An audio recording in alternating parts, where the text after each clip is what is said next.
Tem coisas na vida que a gente carrega por anos sem perceber o peso que elas têm. Até que um dia, numa fração de segundo, tudo desaba. E aí você entende que não era amor o que você estava recebendo. Era migalha.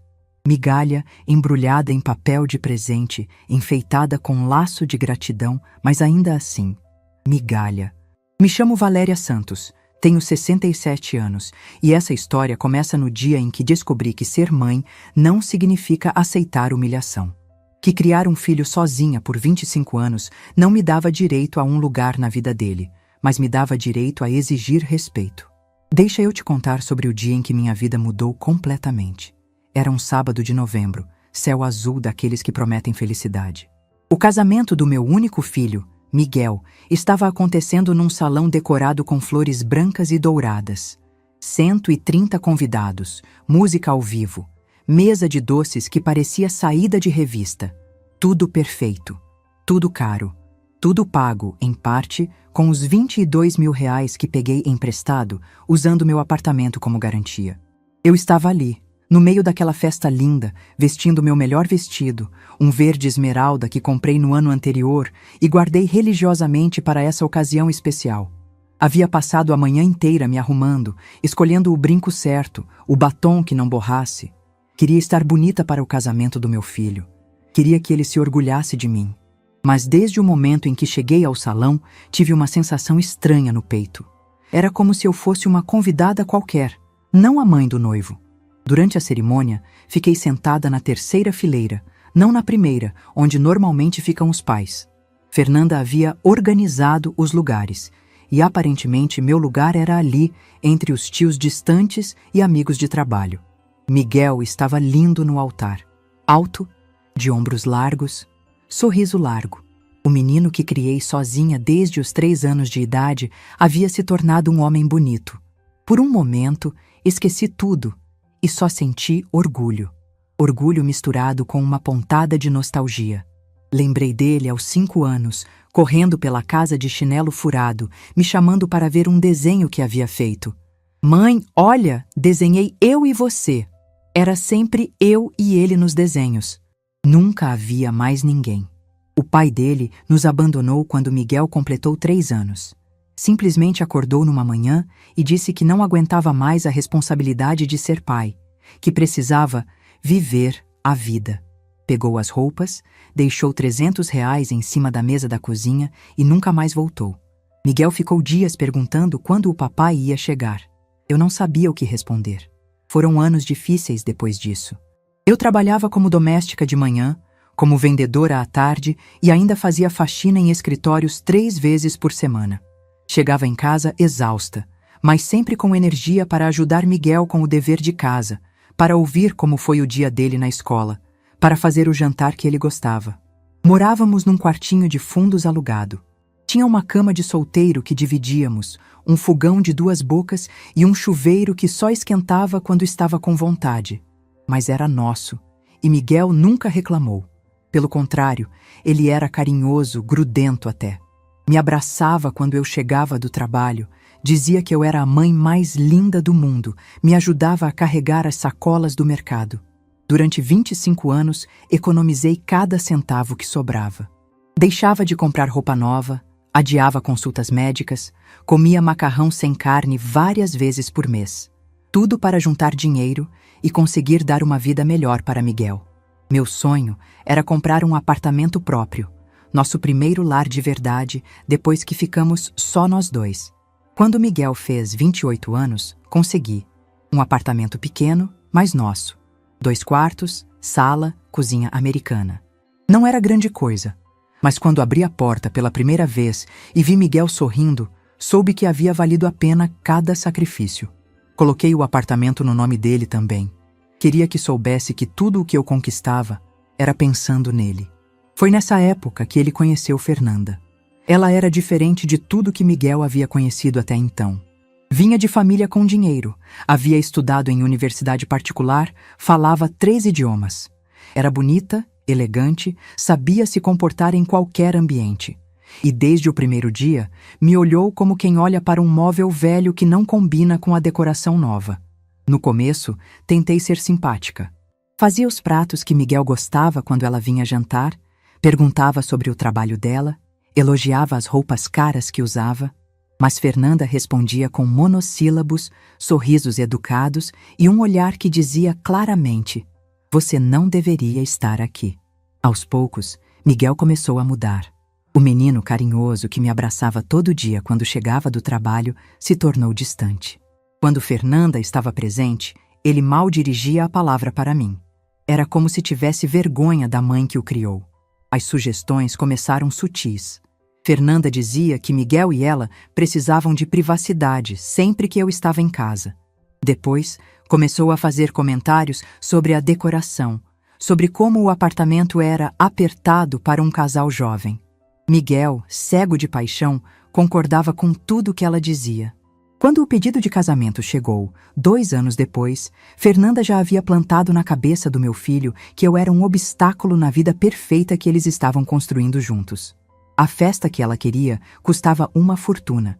Miguel não tinha dinheiro para bancar, então ela sugeriu, com aquele sorriso que nunca chegava aos olhos: "Afinal, Dona Valeria, é o casamento do seu único filho. Tenho certeza de que a senhora quer que seja inesquecível. Como negar? Como dizer não para a felicidade do meu filho?"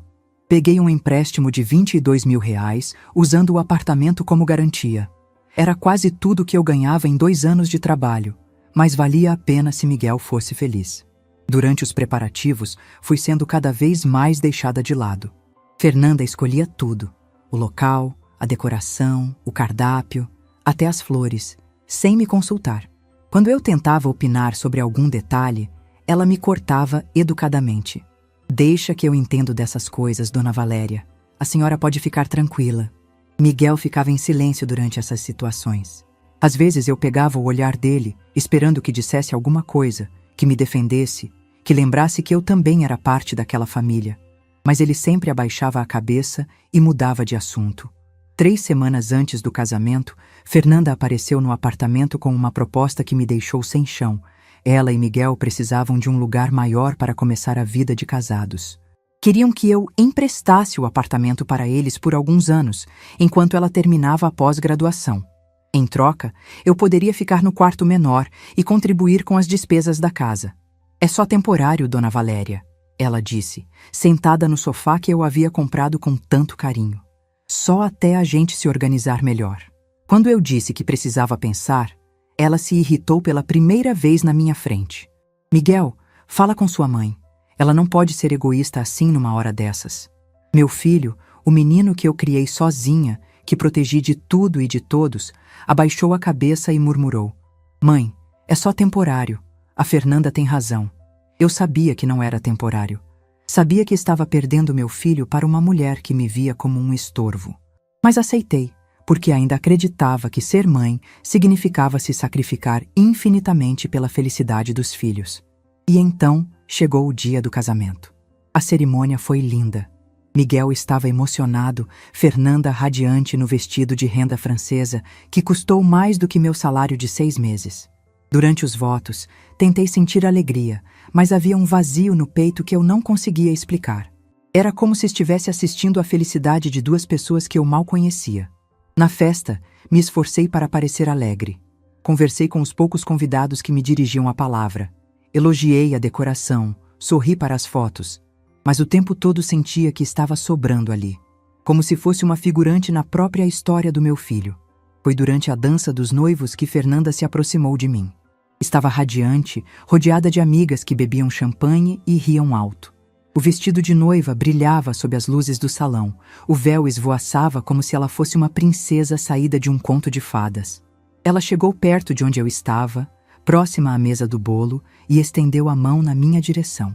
Várias pessoas ao redor pararam de conversar para prestar atenção. "Dona Valéria," ela disse, com a voz firme e um sorriso que não combinava com o tom. "As chaves." Eu não entendi imediatamente. O salão estava barulhento, a música alta, e por um momento pensei ter ouvido errado. "Que chaves, Fernanda?" "As chaves do apartamento." Ela falou mais alto agora, garantindo que as pessoas ao redor ouvissem. "Miguel e eu vamos para a lua de mel amanhã cedo, e quando voltarmos, queremos nos mudar direto. É melhor a senhora deixar tudo organizado hoje mesmo. Senti meu rosto queimar. Não de vergonha, mas de uma mistura de raiva e humilhação que nunca havia sentido antes. O salão inteiro começou a prestar atenção na nossa conversa. Sussurros se espalharam pelas mesas próximas. Fernanda, eu disse tentando manter a voz baixa. A gente pode conversar sobre isso depois da festa? Não tem depois, Dona Valéria. Ela riu, mas era um riso duro, sem alegria. A senhora já concordou com tudo. Miguel está aqui. Pode confirmar. Foi quando meu filho se aproximou.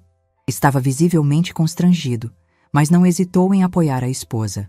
Mãe, ele disse, evitando o meu olhar. Você disse que emprestaria. A gente já conversou sobre isso. Emprestar não é entregar as chaves no meio do seu casamento, Miguel, na frente de todo mundo. Fernanda suspirou com impaciência. Nossa, que drama desnecessário. São só umas chaves. A senhora não está perdendo nada. Vai continuar morando lá. Só estamos sendo práticos. Eu senti todas as pessoas olhando. Os pais de Fernanda, elegantes e altivos, observavam a cena com curiosidade. Os amigos do casal, jovens bem vestidos com taças de champanhe na mão, sussurravam entre si. Familiares distantes que eu mal conhecia esticavam o pescoço para ouvir melhor. Fernanda, isso pode esperar até amanhã. Hoje é dia de festa. Foi quando ela perdeu completamente a compostura. O sorriso sumiu do rosto e ela se inclinou para perto de mim, falando alto o suficiente para que metade do salão ouvisse. Chega dessa palhaçada. Eu não vou ficar aqui implorando para uma pessoa que vive de favor na vida do meu marido. O silêncio que se seguiu foi ensurdecedor. A música continuava tocando, mas todas as conversas ao nosso redor pararam. Era como se o tempo tivesse parado e todos os olhos do salão estivessem fixos em nós duas. E então veio o tapa, rápido, certeiro. O som ecoou pelo salão inteiro como um trovão seco. Minha face ardeu, mas foi meu coração que doeu mais. Não a dor física do tapa, mas a dor de ver meu filho ali, parado, olhando para o chão, sem dizer uma única palavra em minha defesa. Por um momento que pareceu eterno, fiquei ali parada, sentindo o ardor na face e o peso de 130 pares de olhos sobre mim. Fernanda estava ofegante, com o rosto vermelho de raiva. Miguel parecia uma estátua, congelado na própria covardia. Peguei minha bolsa devagar, com toda a dignidade que consegui reunir. Não disse uma palavra. Não fiz um escândalo. Não gritei, nem chorei. Simplesmente caminhei em direção à saída, atravessando o salão inteiro sob o olhar constrangido de todos os convidados. No estacionamento, sentada no meu carro velho, as mãos tremendo, liguei para meu irmão Carlos. Ele era a única família que me restava. O único que ainda mantinha contato comigo depois de todos esses anos. Carlos, eu disse, tentando manter a voz firme. Preciso da sua ajuda. Preciso muito. Contei tudo para ele. O empréstimo que peguei para pagar o casamento, a pressão para emprestar o apartamento, a humilhação pública, o tapa. Carlos me ouviu em silêncio, e quando terminei, ele disse algo que mudou tudo. Valeria, você tem mais direitos do que imagina. E essa menina acabou de cometer um erro que vai custar muito caro para ela. Carlos era advogado, especializado em direito imobiliário. Conhecia a lei melhor do que qualquer um, e ele estava vindo para o salão. Quando desliguei o telefone, fiquei ali sentada por alguns minutos, olhando para o céu estrelado através do para-brisa. Pela primeira vez em 25 anos, não senti pena de mim mesma. Senti algo diferente, algo que demorei para identificar, mas que reconheci quando Carlos chegou ao estacionamento 30 minutos depois. Era determinação. Ele desceu do carro alto, imponente, de terno escuro, carregando uma pasta de couro preta cheia de documentos. Quando me viu, veio direto me abraçar. Você não merecia isso, irmã, ele disse. Mas agora, eles vão aprender que respeito não é opcional. Caminhamos juntos de volta ao salão. Eu não ia mais como a mãe humilhada que havia saído meia hora antes. Ia como a proprietária de um apartamento que estava sendo extorquida, como a vítima de uma agressão que tinha testemunhas, como uma mulher que havia descoberto, aos 67 anos, que dignidade vale mais do que qualquer amor que nos diminua.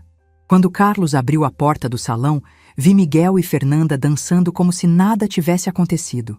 como se eu nunca tivesse existido, como se os 25 anos de sacrifício fossem apenas um detalhe inconveniente na história de amor deles. Eles não sabiam ainda, mas aquela história estava prestes a mudar completamente. E pela primeira vez na vida, eu não seria apenas uma espectadora na minha própria história. Seria a protagonista. Para entender por que aquele tapa doeu tanto, preciso te contar sobre os 25 anos que vieram antes dele. Porque não foi só uma agressão física. Foi o fim de uma história de amor não correspondido. O amor de uma mãe que deu tudo e descobriu que tudo ainda não era suficiente. Quando Miguel tinha 3 anos, ainda éramos uma família. Uma família pequena, simples, mas família. Eu trabalhava meio período numa loja de roupas do centro. O pai dele, Roberto, era mecânico numa oficina próxima de casa. Não tínhamos muito, mas tínhamos o suficiente. E, principalmente, tínhamos uns aos outros. Miguel era uma criança alegre, daquelas que acordam cantando e dormem sorrindo. Corria pela casa de chinelo furado, sempre com algum brinquedo improvisado na mão. Uma caixa de sapato que virava carrinho, colheres de pau que viravam baquetas. Ele adorava quando Roberto chegava do trabalho todo sujo de graxa. Corria para abraçar o pai, que o pegava no colo e fingia não conseguir segurar porque estava muito pesado. Eu achava que éramos felizes. Achava que Roberto pensava como eu, que não importava ter pouco, desde que tivéssemos uns aos outros. Mas aparentemente eu estava errada. A mudança começou aos poucos.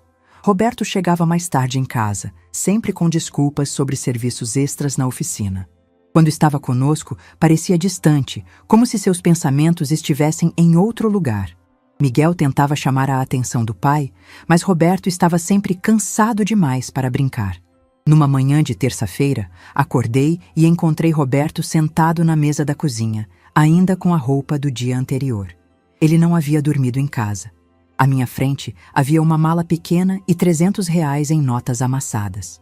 "Não aguento mais, Valeria", ele disse, sem conseguir me olhar nos olhos. "Não aguento essa responsabilidade toda. Preciso viver minha vida." Eu fiquei sem entender. "Que responsabilidade? Somos uma família, Roberto." "Exatamente isso." Ele se levantou, pegou a mala. "Eu não quero ser pai, Valeria. Não quero ter que pensar em conta de luz, em fraldas, em escola, em futuro. Quero ser livre." Miguel apareceu na cozinha naquele momento, de pijama do Homem-Aranha, esfregando os olhinhos com sono. "Papai, vai trabalhar?" Roberto olhou para o filho como se estivesse vendo um estranho. "Papai vai viajar, Miguel. Vai ficar fora por muito tempo." "Eu posso ir junto?" Miguel perguntou, com aquela inocência que só criança de 3 anos tem. "Não pode." Roberto beijou a testa do menino rapidamente e caminhou para a porta. "Cuida bem da mamãe." E foi embora. Assim, sem olhar para trás, sem explicações, sem promessas de voltar. Miguel ficou na janela acenando até o carro desaparecer na esquina, achando que o pai ia voltar no final do dia, como sempre. Mas Roberto nunca mais voltou. Os primeiros dias foram os mais difíceis. Miguel perguntava pelo pai a toda hora. "Quando o papai vai voltar da viagem? Por que o papai não liga? O papai esqueceu de nós?" Eu não sabia o que responder. Como explicar para uma criança de 3 anos que o pai simplesmente decidiu que não queria mais ser pai? Inventei que Roberto estava trabalhando muito longe, que não tinha telefone onde estava, que logo mandaria notícias. Mas as semanas passaram e Miguel começou a entender que o papai não ia voltar. Parou de perguntar, parou de esperar na janela, parou de separar desenhos para mostrar quando ele chegasse. Foi nessa época que percebi que eu teria que ser pai e mãe ao mesmo tempo. O salário da loja de roupas mal pagava o aluguel do quartinho onde morávamos. Precisava de mais trabalho, mas quem ia cuidar de Miguel enquanto eu trabalhava? A solução veio através de Dona Maria, nossa vizinha do lado. Ela era aposentada, viúva, e se ofereceu para cuidar de Miguel durante o dia em troca de uma ajuda com as compras do mês. Foi assim que consegui pegar um segundo emprego como doméstica numa casa de família rica no Morumbi. Minha rotina virou uma correria sem fim. Acordava às 5 da manhã, preparava o café de Miguel, deixava ele com Dona Maria e pegava 2 ônibus para chegar à casa da família Mendes às 7h30. Lá, eu passava, lavava, cozinhava e faxinava até às 4 da tarde. Depois, pegava os mesmos 2 ônibus de volta, buscava Miguel, Trabalhava na loja até às 9 da noite e ainda tinha que dar banho nele, ajudar com o jantar e colocar para dormir. Chegava em casa exausta, mas sempre com energia para ouvir Miguel contar como foi o dia dele, para ler uma história antes de dormir, para inventar brincadeiras no final de semana. Ele era minha motivação para continuar. Quando olhava para aquele rostinho que sorria para mim, como se eu fosse a pessoa mais importante do mundo, eu sabia que valia a pena qualquer sacrifício. Os anos passaram e nossa rotina se estabeleceu. Miguel cresceu acostumado a ver a mãe sempre correndo, sempre trabalhando, sempre se esforçando para que não faltasse nada para ele.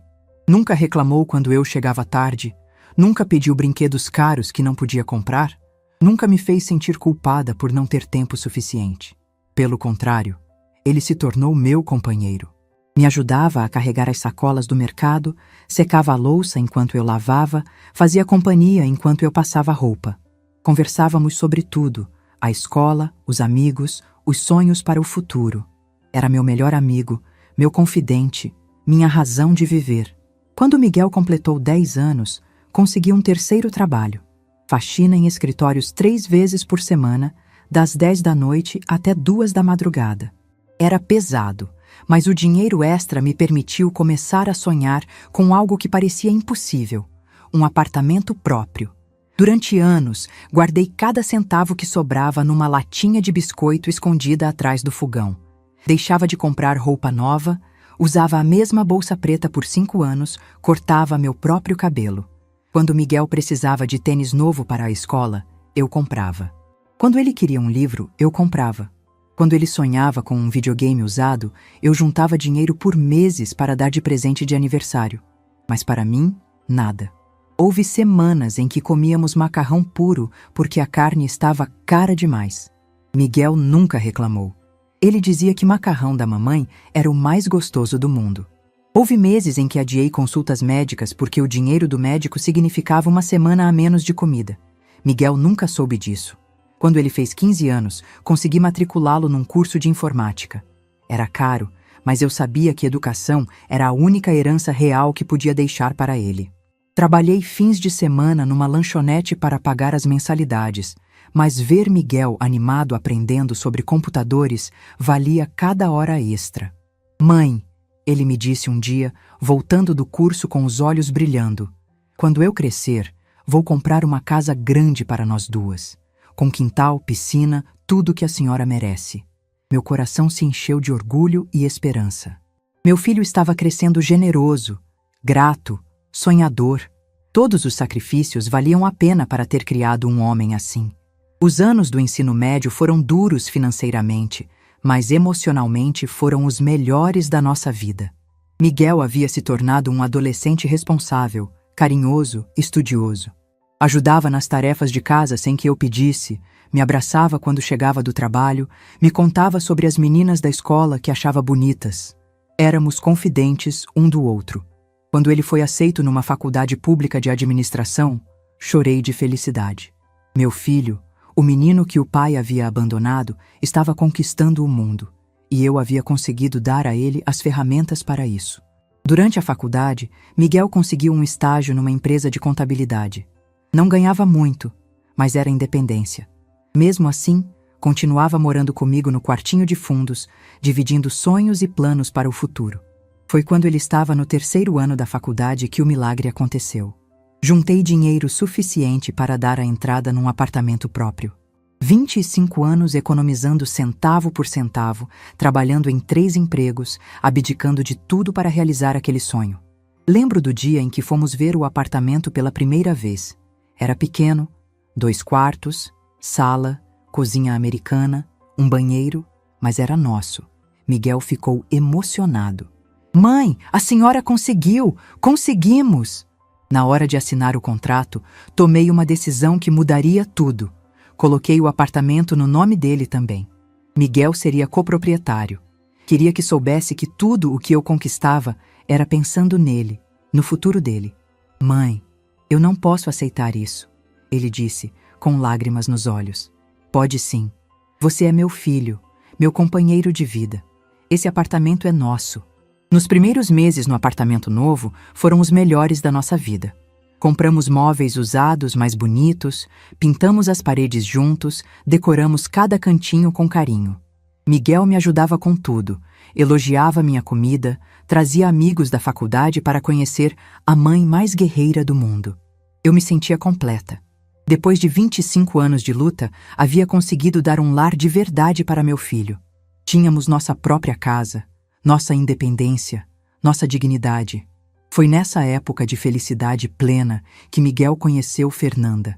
Ela apareceu numa festa da faculdade. Bonita, elegante, bem vestida. Vinha de uma família de classe média alta, tinha carro próprio, falava inglês fluente, havia viajado para o exterior. Era tudo o que eu nunca consegui ser ou dar para meu filho. Quando Miguel a trouxe para jantar pela primeira vez, me esforcei para causar boa impressão. Fiz o melhor prato que sabia. Arrumei a mesa com a toalha mais bonita que tínhamos. Me vesti com minha roupa mais apresentável. Fernanda foi educada, mas fria. Elogiou a comida sem entusiasmo, respondeu minhas perguntas com monossílabos e o tempo todo parecia estar avaliando cada detalhe da nossa casa com um olhar crítico. Depois que ela foi embora, Miguel parecia diferente. Pela primeira vez, vi vergonha no olhar dele quando olhou para nossa sala simples, nossos móveis usados, nossa vida comum.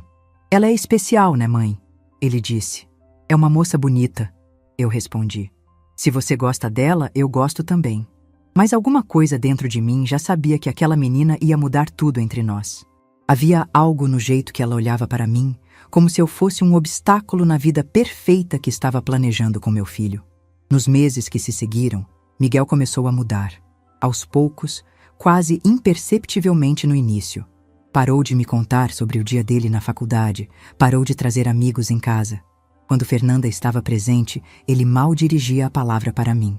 Um dia, ouvi uma conversa entre eles no quarto dele. Fernanda dizia que o apartamento era muito pequeno para um casal jovem, que eles precisavam de privacidade, que não dava para namorar direito com a mãe sempre presente. Miguel concordou com tudo. E foi assim que comecei a me tornar invisível na minha própria casa. A casa que comprei, com 25 anos de sacrifício.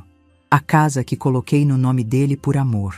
Nunca imaginei que um dia seria humilhada naquele mesmo apartamento, por aquela mesma menina, na frente do meu próprio filho.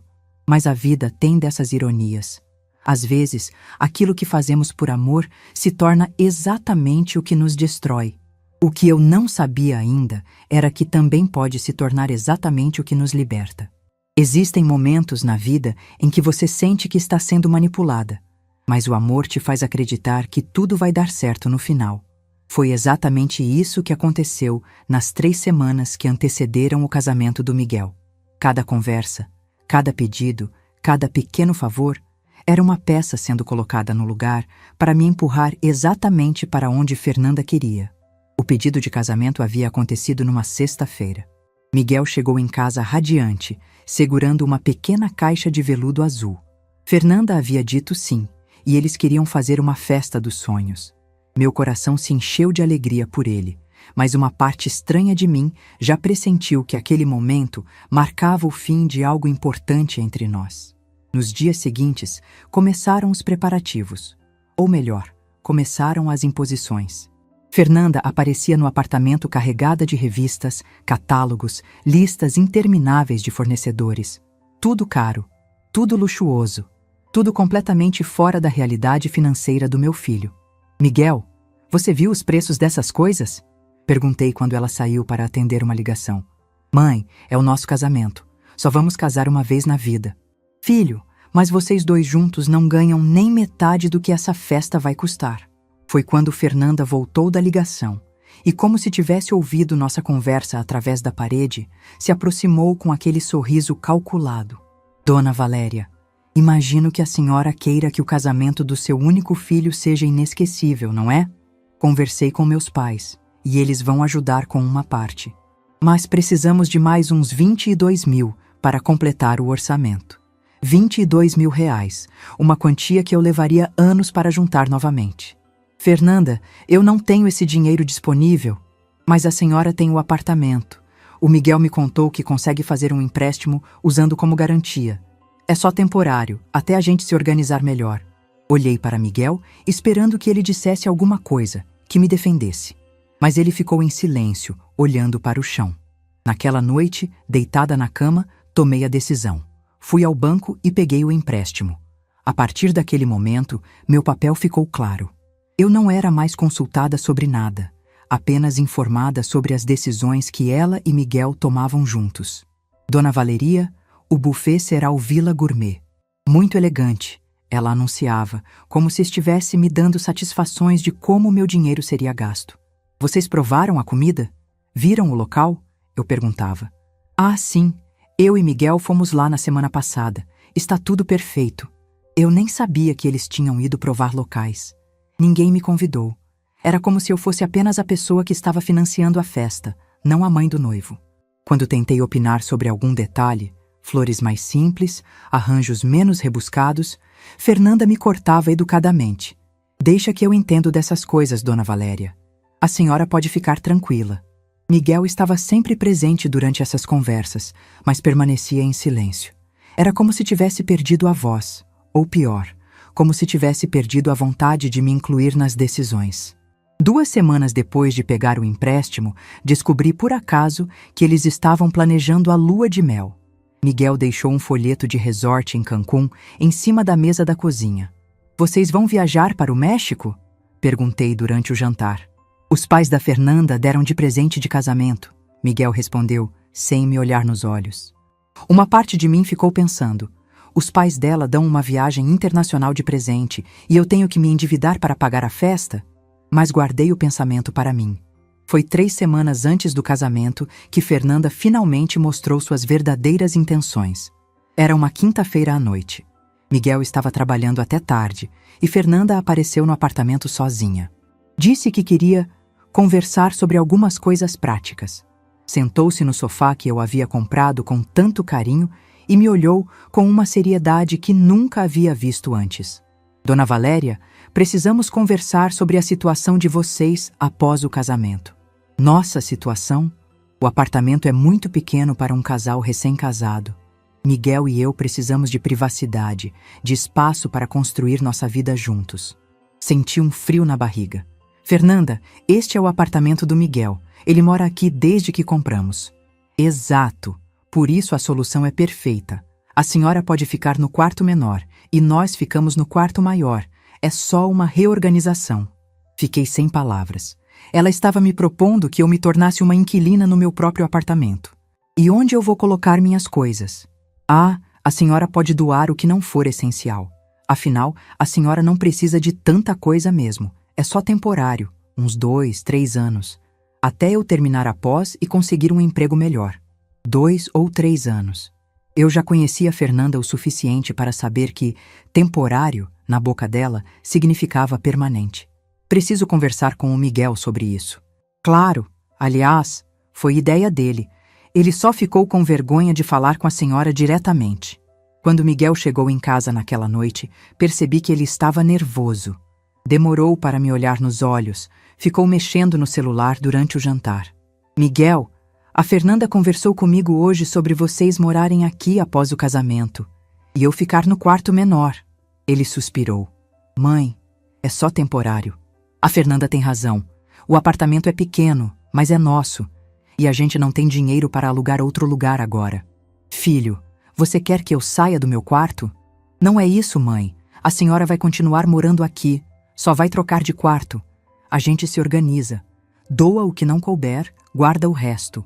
Ele estava falando sobre descartar minha vida como se fosse algo descartável. Como se 25 anos de memórias pudessem ser simplesmente doados. Mas eu aceitei, porque ainda acreditava que ser mãe significava se sacrificar pela felicidade dos filhos. Uma semana antes do casamento, Fernanda apareceu com uma nova mudança de planos. Dona Valéria, pensamos melhor sobre o quarto. Na verdade, vamos precisar do apartamento inteiro. A senhora pode ficar na sala. A gente compra um sofá-cama. Como assim, Fernanda? A gente precisa de espaço para os presentes de casamento, para as roupas. E a senhora trabalha o dia todo mesmo, só vai usar para dormir. Sofá-cama. Na sala, do apartamento que eu comprei com 25 anos de suor. Miguel chegou naquele momento e ouviu o final da conversa. Mãe, é só até a gente se organizar, ele disse, como se fosse a coisa mais natural do mundo. Eu podia ter dito não. Podia ter colocado limites, mas não disse. Os últimos preparativos foram um pesadelo. Fernanda chegava com listas de tarefas que sempre sobravam para mim resolver. Dona Valéria, a senhora pode ir na floricultura confirmar o arranjo das mesas? Dona Valéria, a senhora pode ligar no salão para confirmar o horário?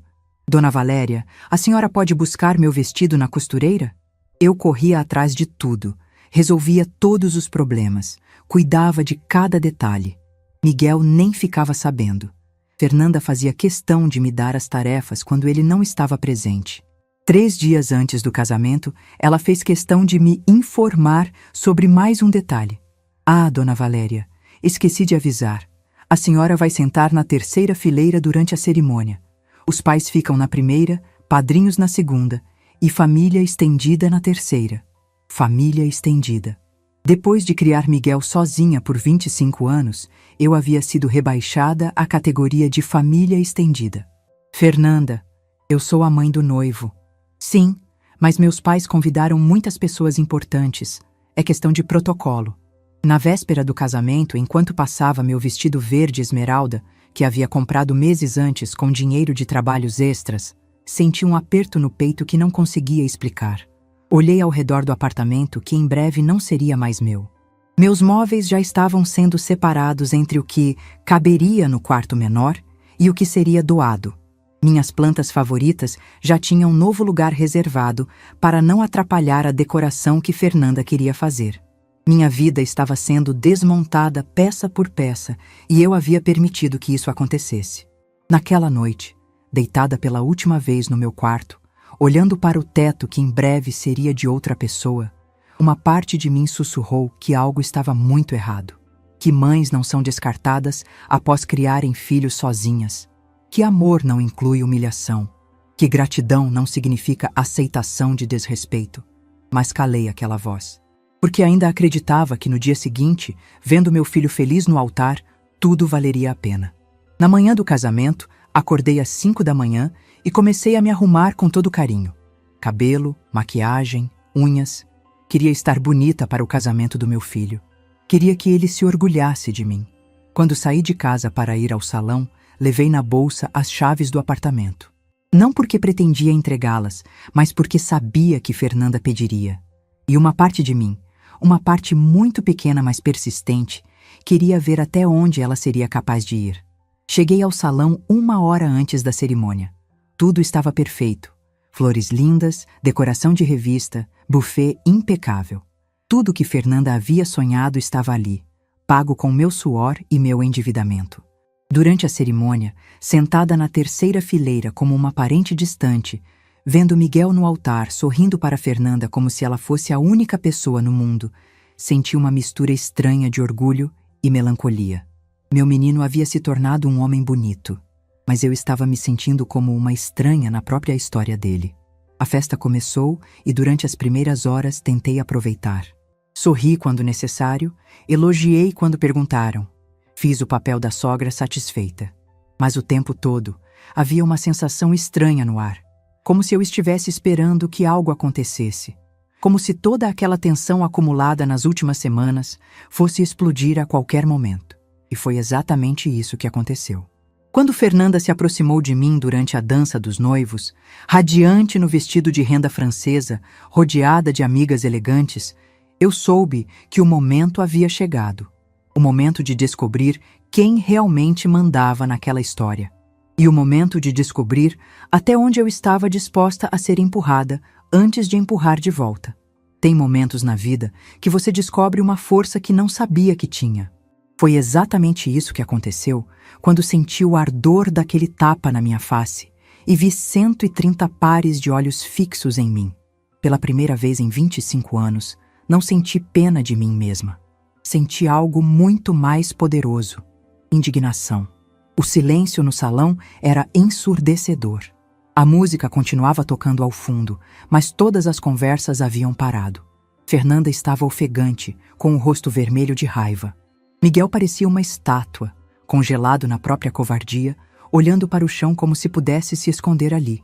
Por um momento que pareceu eterno, fiquei parada, sentindo o ardor na face e o peso de todos aqueles olhares sobre mim. Mas ao invés de me encolher, de me envergonhar, de pedir desculpas como sempre fazia, algo dentro de mim despertou.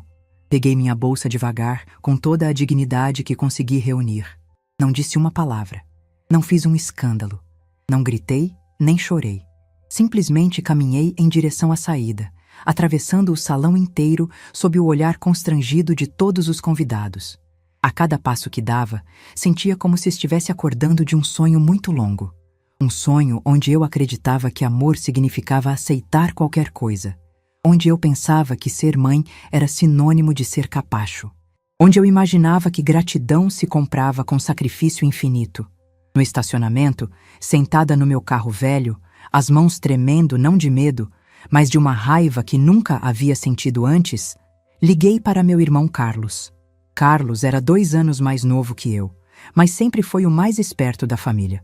Advogado especialista em direito imobiliário, trabalhava num escritório respeitado no centro da cidade. Desde que nossos pais morreram, ele era a única família que me restava. O único que ainda ligava nos meus aniversários, que perguntava como eu estava, que se importava comigo além das obrigações sociais. Carlos, eu disse, tentando manter a voz firme, preciso da sua ajuda. Preciso muito. Valeria, o que aconteceu? Você está bem? Contei tudo para ele. O empréstimo que peguei para pagar o casamento, a pressão para emprestar o apartamento, as humilhações durante os preparativos e, finalmente, a agressão na frente de todo mundo. Carlos me ouviu em silêncio. Quando terminei, houve uma pausa que me pareceu eterna. Valeria, ele disse, e havia algo na voz dele que nunca havia ouvido antes. Uma mistura de raiva e determinação. Você tem mais direitos do que imagina. E essa menina acabou de cometer um erro que vai custar muito caro para ela. Como assim? Irmã, eu revisei a documentação do apartamento quando você colocou o nome do Miguel. Lembra que pedi para dar uma olhada nos papéis? Eu lembrava vagamente. Carlos havia insistido para revisar os documentos quando incluí Miguel como coproprietário. Sim, lembro. A inclusão do nome dele foi feita de forma irregular. O cartório não observou algumas exigências legais. Isso significa que, se contestarmos, o apartamento volta a ser exclusivamente seu. Meu coração disparou. Mas, Carlos, isso é correto? É ético? Valeria, você trabalhou 25 anos para comprar esse apartamento. Cada tijolo foi pago com seu suor. O fato de você ter querido incluir seu filho por amor não significa que deve ser punida por isso agora. Além disso, há mais uma coisa. O quê? O empréstimo que você fez para pagar o casamento tem cláusulas específicas sobre a finalidade do dinheiro.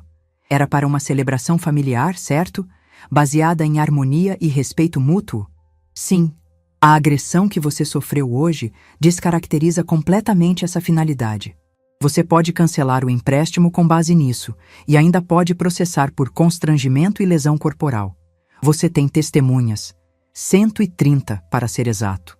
Pela primeira vez em meses, senti esperança. Não esperança de que as coisas voltassem a ser como antes. Eu sabia que isso era impossível, mas esperança de que eu pudesse sair daquele buraco com dignidade. Carlos, você pode vir aqui? Preciso que você esteja comigo quando eu voltar lá dentro. Já estou saindo, vou buscar alguns documentos no escritório e encontro você aí em meia hora. Quando desliguei o telefone, fiquei ali sentada por alguns minutos, olhando para o céu estrelado através do para-brisa. Pela primeira vez em 25 anos, não me senti sozinha. Não porque tinha alguém para me defender, embora isso fosse importante, mas porque finalmente havia encontrado a coragem de me defender. Carlos chegou exatamente 30 minutos depois. Desceu de um carro escuro, alto, imponente, vestindo o terno que usava para os casos mais importantes. Carregava uma pasta de couro preta, cheia de documentos. Quando me viu, veio direto me abraçar. Você não merecia isso, irmã. Mas agora eles vão aprender que respeito não é opcional. Caminhamos juntos de volta ao salão. Eu não ia mais como a mãe humilhada que havia saído. Ia como a proprietária de um apartamento que estava sendo extorquida. Como a vítima de uma agressão que tinha testemunhas.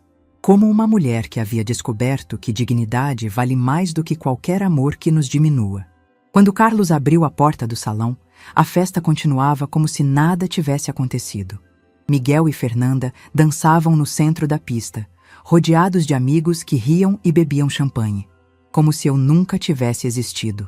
Como se os 25 anos de sacrifício fossem apenas um detalhe inconveniente na história de amor deles. Algumas pessoas me viram entrar e sussurraram para quem estava ao lado. A notícia de que eu havia voltado, e não estava sozinha, se espalhou rapidamente pelas mesas. Carlos caminhou diretamente até onde Miguel e Fernanda dançavam. Sua presença era impossível de ignorar. 1,80 m de altura, ombros largos, a pasta de documentos na mão direita. Quando chegou perto do casal, a música parecia ter diminuído de volume. "Miguel", Carlos disse com voz firme, mas educada. "Preciso falar com você e sua esposa sobre algumas irregularidades na documentação do apartamento." Miguel parou de dançar no meio da música. Seu rosto empalideceu instantaneamente. Fernanda, que até então dançava como uma princesa de conto de fadas, parou também e olhou para Carlos com uma mistura de curiosidade e irritação. "Quem é você?" ela perguntou com aquele tom altivo que usava quando não gostava de alguma coisa.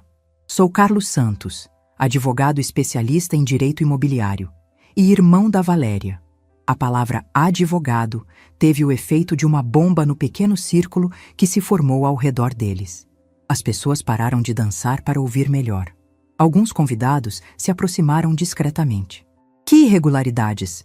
Miguel perguntou, tentando manter a voz firme, mas eu podia ver o nervosismo nos olhos dele. Carlos abriu a pasta e retirou alguns documentos.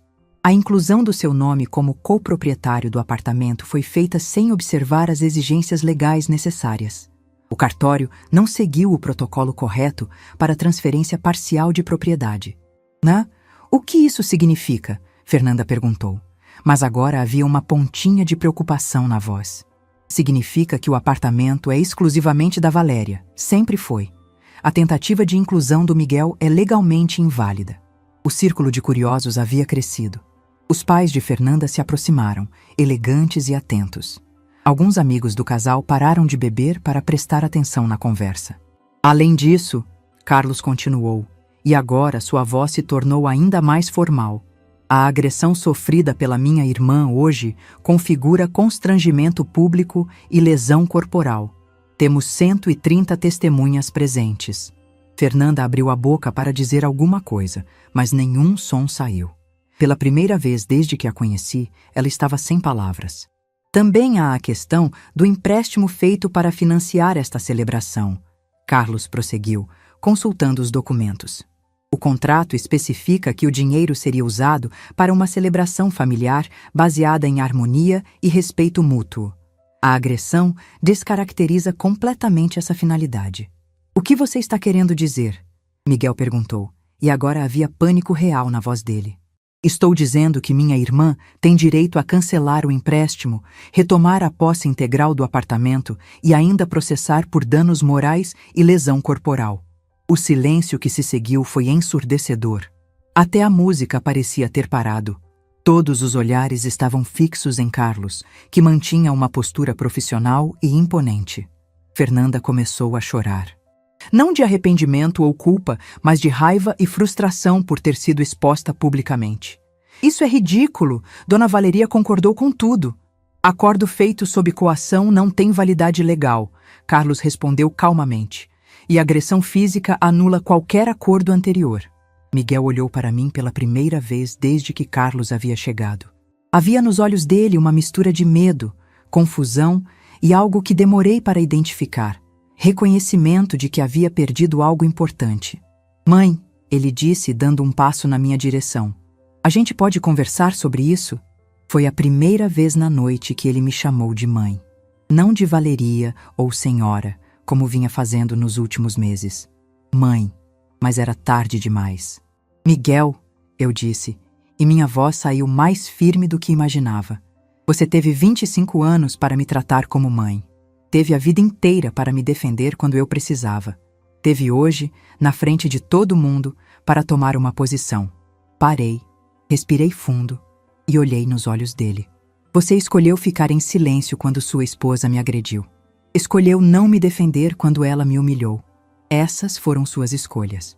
A mãe, por favor, agora são as minhas. Carlos se aproximou de mim e estendeu o braço.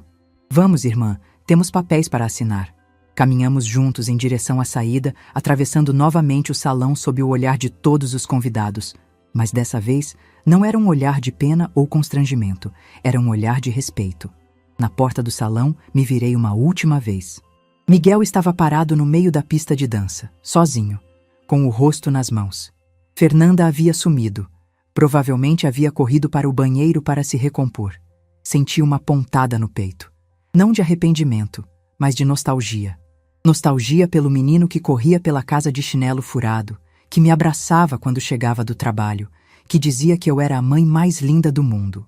Mas aquele menino havia crescido e se tornado um homem que escolheu não me defender quando eu mais precisava. E eu havia me tornado uma mulher que finalmente aprendeu a se defender sozinha. Saí do salão de cabeça erguida, de braços dados com meu irmão, carregando na bolsa as chaves do apartamento que era meu por direito. Pela primeira vez em 25 anos, não estava preocupada com o que Miguel pensaria de mim. Estava preocupada com o que eu pensava de mim mesma. E pela primeira vez na vida, gostei do que vi. Existe uma diferença entre acordar e despertar. Acordar é abrir os olhos. Despertar é ver pela primeira vez. Foi isso que aconteceu comigo na segunda-feira seguinte ao casamento do Miguel.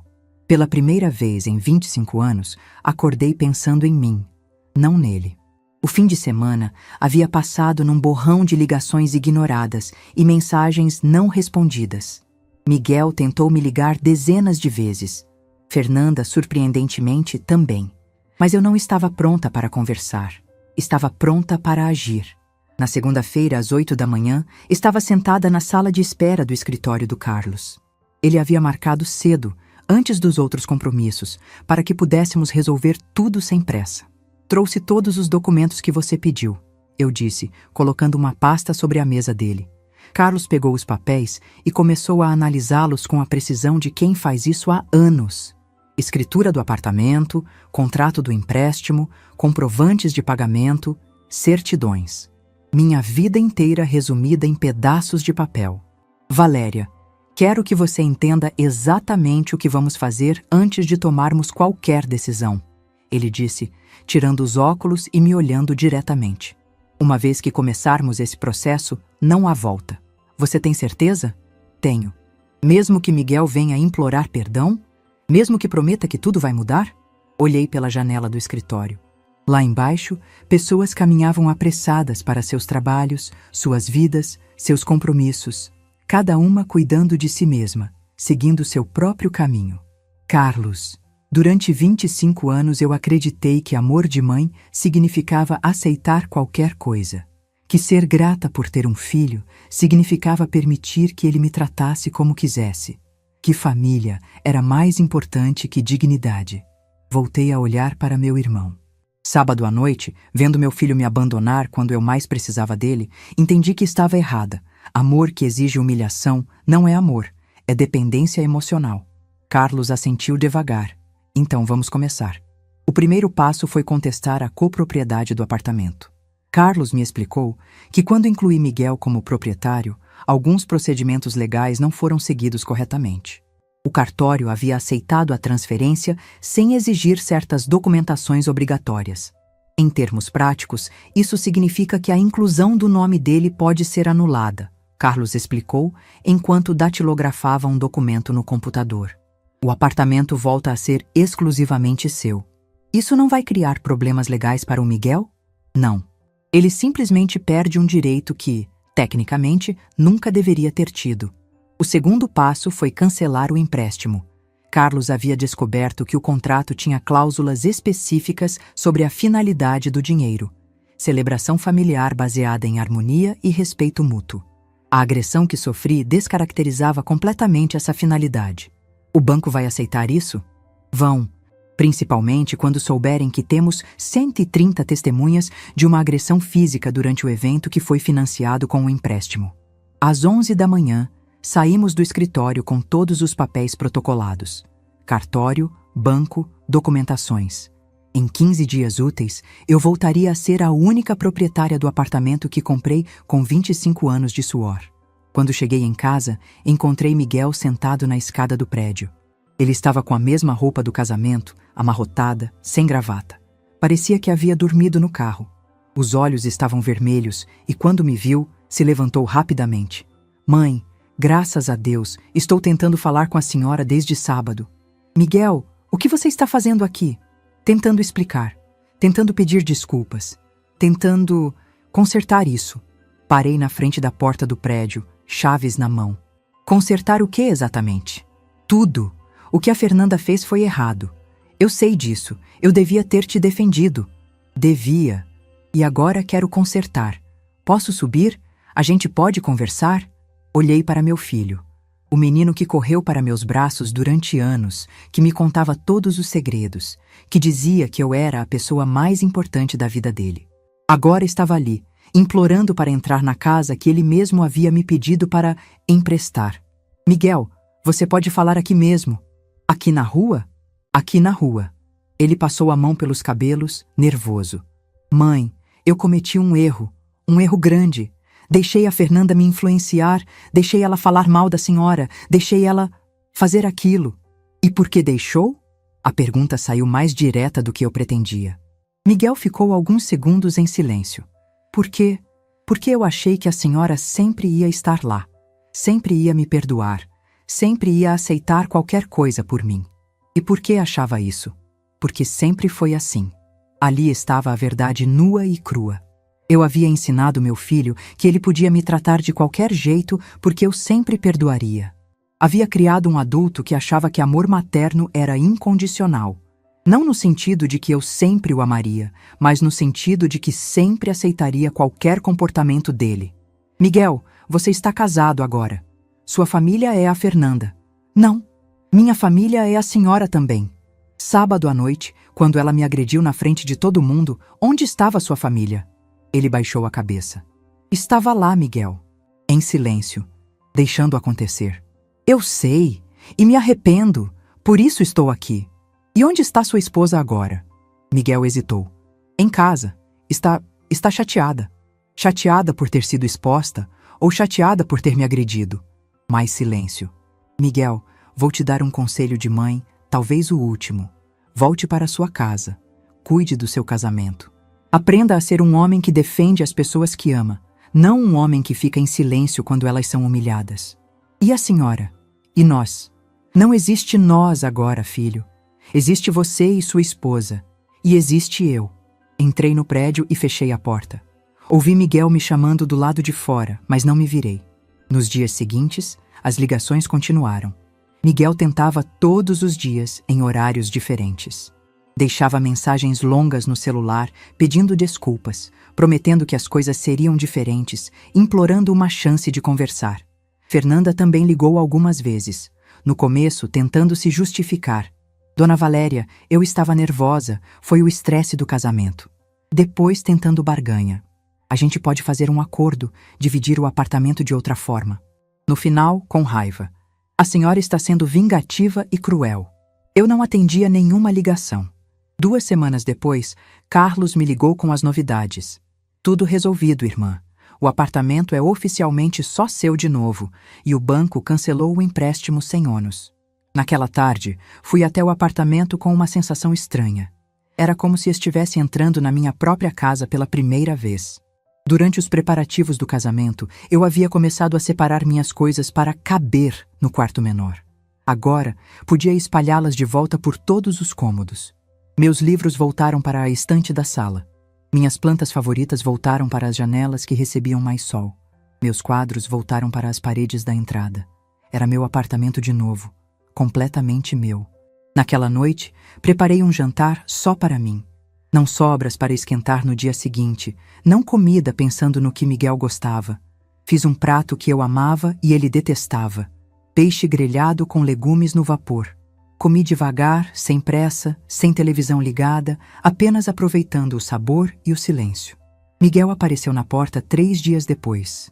Toquei o interfone e ele começou a falar antes mesmo que eu disse, alô. Mãe, por favor, preciso subir, preciso conversar com a senhora. Miguel, não temos nada para conversar. Temos sim, sobre a família, sobre o apartamento, sobre o que aconteceu. O apartamento não é mais da sua conta. E família se protege, não assiste agressões em silêncio. Mãe, eu sei que errei, mas sou seu filho. A frase ecoou pelo interfone. Sou seu filho. Como se isso fosse uma desculpa universal, um passe livre para qualquer comportamento. Miguel, ser meu filho te deu 25 anos de amor incondicional. Te deu educação, casa, comida, apoio em tudo. Te deu um apartamento com meu nome junto ao seu. Te deu um casamento pago com dinheiro emprestado sobre a casa que comprei sozinha. Fiz uma pausa. O que ser meu filho não te dá é o direito de me desrespeitar. Isso você perdeu sábado à noite. Mãe, Miguel, não vou mais atender quando você vier aqui. Não vou mais atender suas ligações. Você fez sua escolha quando ficou em silêncio. Agora, eu fiz a minha. Desliguei o interfone. Ouvi ele tocar várias vezes nos minutos seguintes, mas não atendi. Pela janela, vi quando finalmente desistiu e saiu. Uma semana depois, mudei as fechaduras. Não por medo, mas por segurança emocional. Precisava saber que aquele espaço era completamente meu, que ninguém podia entrar nele sem minha permissão, que eu estava no controle da minha própria vida. Carlos apareceu num sábado para me visitar.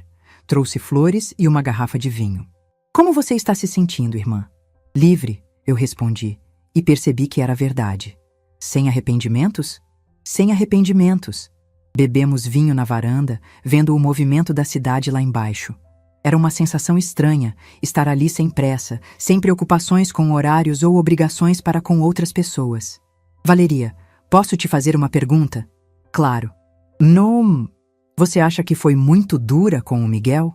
Pensei por alguns minutos antes de responder.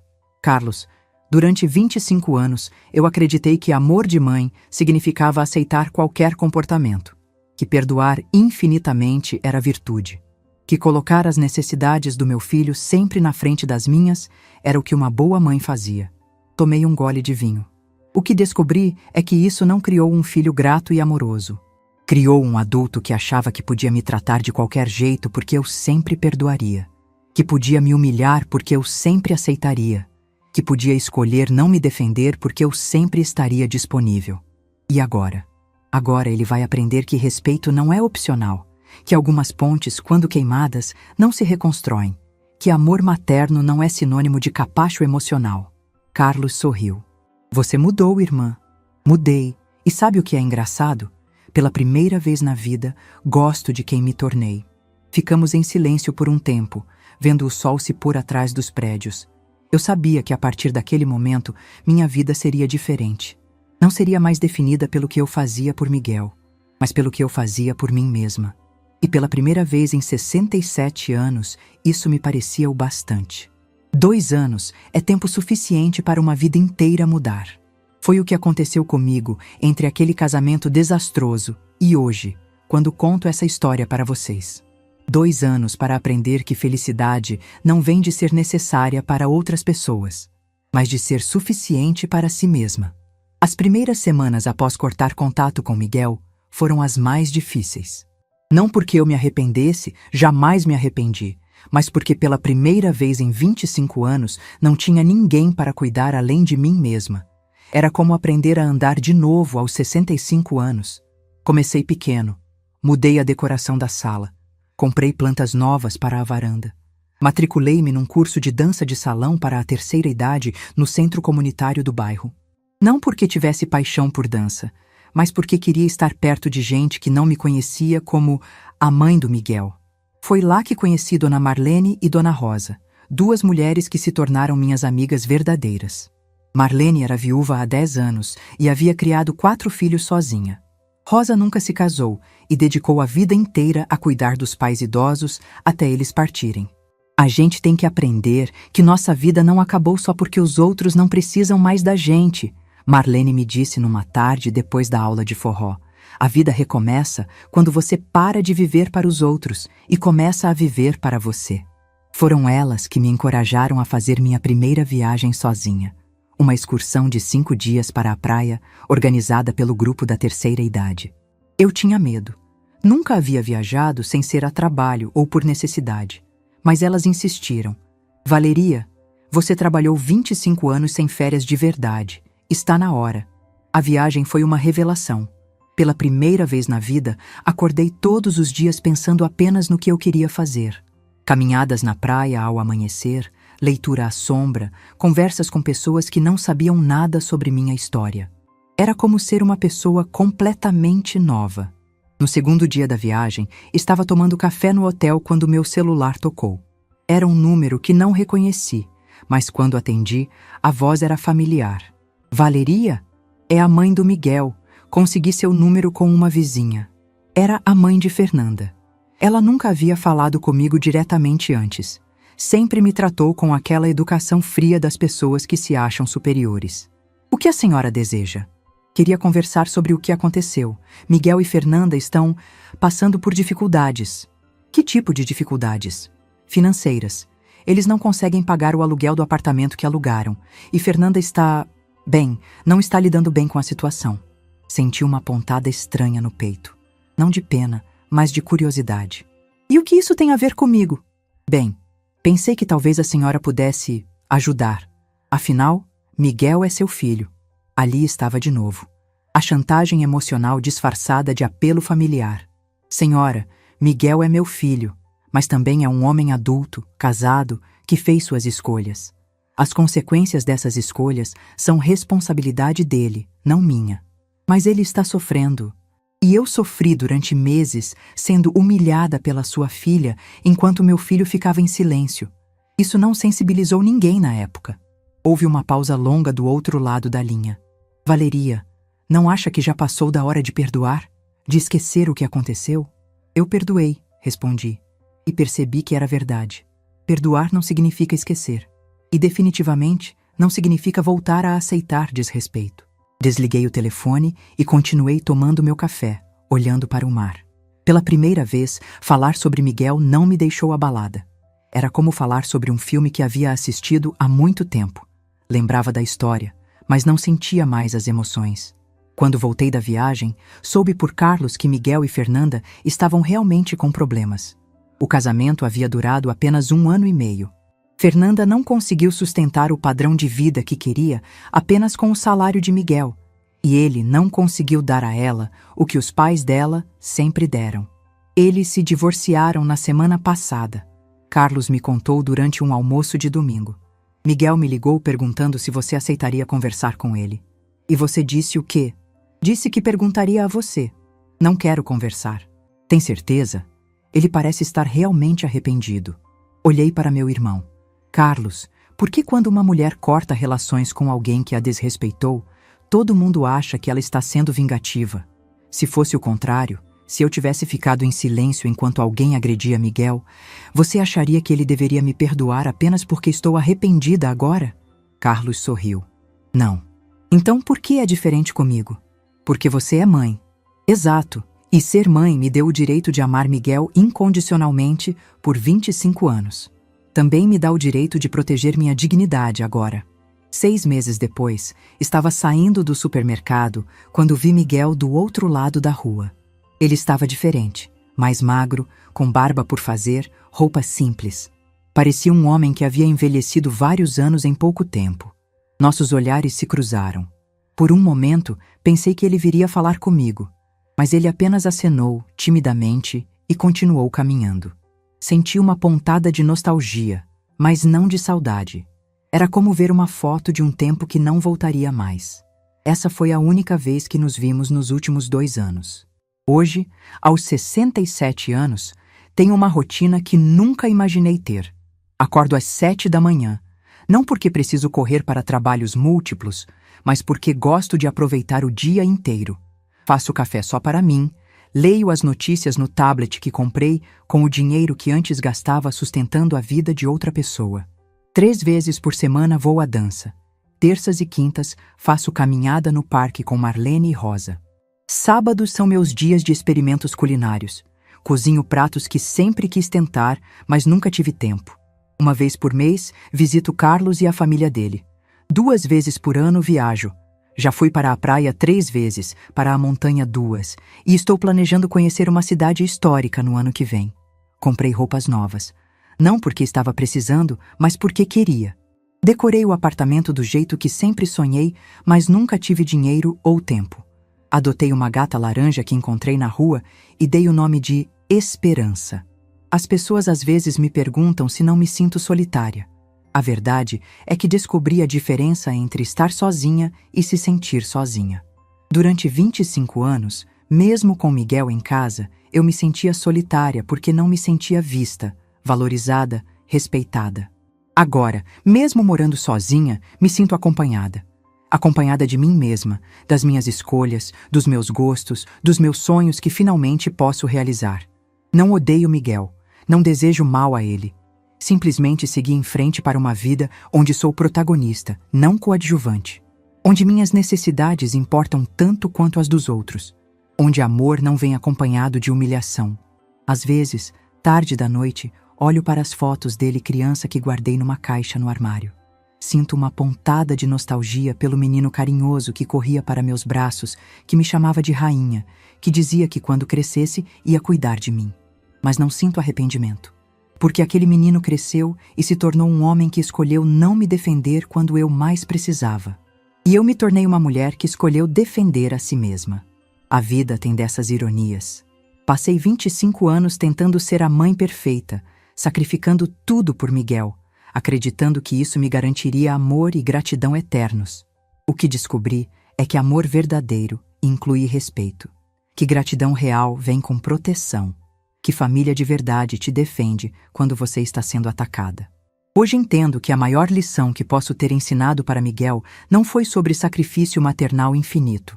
Foi sobre consequências, sobre como nossas escolhas definem quem somos, sobre como respeito não é opcional, mesmo entre pais e filhos. Se ele aprendeu essa lição, não sei. Espero que sim, pelo bem dele e de qualquer pessoa que entre na vida dele no futuro. O que sei é que eu aprendi. Aprendi que mereço ser tratada com dignidade, que minha felicidade importa, que não preciso ser necessária para ser valiosa, que posso amar alguém à distância sem permitir que me machuquem. E, principalmente, aprendi que nunca é tarde para recomeçar. Aos 67 anos, descobri que a vida pode começar de novo quando você para de viver para os outros e começa a viver para você. Ontem, olhando no espelho depois da aula de dança, vi uma mulher que não reconhecia. Não pelos cabelos grisalhos ou pelas rugas que se aprofundaram. Isso sempre esteve lá. Vi algo diferente nos olhos. Vi a paz. Vi a autoestima. Vi alguém que finalmente aprendeu o próprio valor. Se essa história tocou seu coração, deixe seu like, se inscreva no canal e comente aqui embaixo. No meu lugar, o que você faria? Sua mensagem pode iluminar o dia de alguém.